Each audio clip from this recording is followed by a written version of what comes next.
Hi, this is Richard Lockwood with Oregon Realty Company, real estate broker licensed in the state of Oregon, and also a top producing short sale agent. Today we're talking about Bank of America short sale documents, but first a little disclaimer. I'm not an attorney or a tax accountant, and this is not to be construed as legal, tax, or financial advice. That being said, these are forms common to the short sale process with Bank of America, so everyone should be aware of them. First and foremost, Bank of America internally refers to itself as BAC, so you will see that at times on certain documents, so just be aware of it. Next, you always want to ensure that you have the most up-to-date forms. The best way to do that is to call in to customer care at 866-880-1232 and ask them to direct you to the Agent Online Resource Center where yourself or your realtor can get the most up-to-date forms. They won't accept them if they're older documents, and Bank of America updates them frequently, so you need to be aware of it. The first document that you're going to need for the short sale is the Bank of America Short Sale Third-Party Authorization Form. This is a proprietary Bank of America form that's pretty straightforward. The homeowner signs at the bottom, and the realtor fills out and signs on the second page.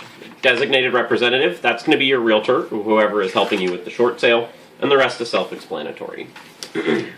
The next form that you'll need to have is the Bank of America Buyer Acknowledgement and Disclosure. This is not to be confused with the buyer acknowledgement located on the Oregon real estate sales contract that you'll see where the buyer acknowledges receipt of the offer response. Simply put, a buyer of a short sale from Bank of America just has to sign this form, so you should include it.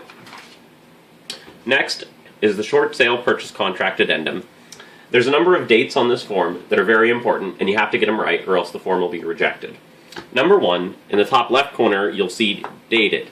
That's going to be the date that is the effective date of this addendum. So that's going to be the dates that the buyer and seller would sign the form. So you'll also use that date in the first paragraph here where it said effective as of, and just fill in that date there. The next date that you'll need in the very next sentence is the contract dated. Now, Bank of America considers the effective date of the contract to be the last date that they would see on the sale agreement, which for the Oregon sale agreement most often means the buyer acknowledgement. So that's the date that they're going to go off of, and they'll reject it if it doesn't have that date there. Section 5, seller agrees to vacate the property within blank days prior to or blank days after closing. We've always had the best luck simply putting 0 and 0, and it just really keeps it simple. Buyer and seller sign on the next page, and that's that form. The next form that you'll see is the Short Sale Real Estate Licensee Certification. This upper section, read it carefully and make sure you fill it out right, buyer and seller agents, respectively. Again, purchase contract dated. They're going to go off the last date that they see on the sales agreement. And then buyer and seller realtors sign that form and put it in the file. I get these forms up front as soon as I receive an offer on a short sale property from Bank of America. That way I have them ready to go. Some other general things to take into consideration. Don't wait for the bank to ask for these documents. You'll have a very limited amount of time to get them after the bank asks for it, so if you can have them up front, you're ahead, you're ahead of the game. Next, use the last date on the sales contract, or have the buyer, when they sign the acknowledgement, use the same date, or sign it on the same date that the seller accepted the offer, just to keep the number of dates simpler. Look up the agent license number online and fill out as much of the documents as you can. That way the buyers or the buyer agents don't fill them in and fill them out wrong, because that'll cause you a lot of trouble. No crossing things out.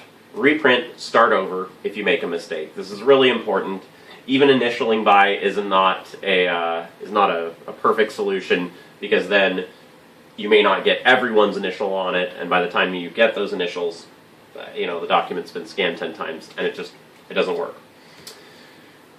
No fudging letters or words. Writing over a typo in very heavy pen is not a good solution, because sometimes banks will reject that because it'll appear that the document was tampered with. Let's see. Use the names exactly as they appear on the seller's loan documents. Buyer agents don't fill in seller names from the MLS or tax records, as there may be different initials or maiden names, etc. on the loan documents that could interfere with the short sale process. Let's see. Get the best possible document scans. A low quality scan can ruin the process. Remember, people have to print and sign the document after you sign it. Let's see. No digital signatures. Realtors, we love DocuSign and digital signatures, but banks just don't accept it. So, hand-signed signatures are the best. In closing, thanks for watching, and as always, if you need help with real estate in the Portland area, give us a call at 503-473-8001, and we'll be happy to help you.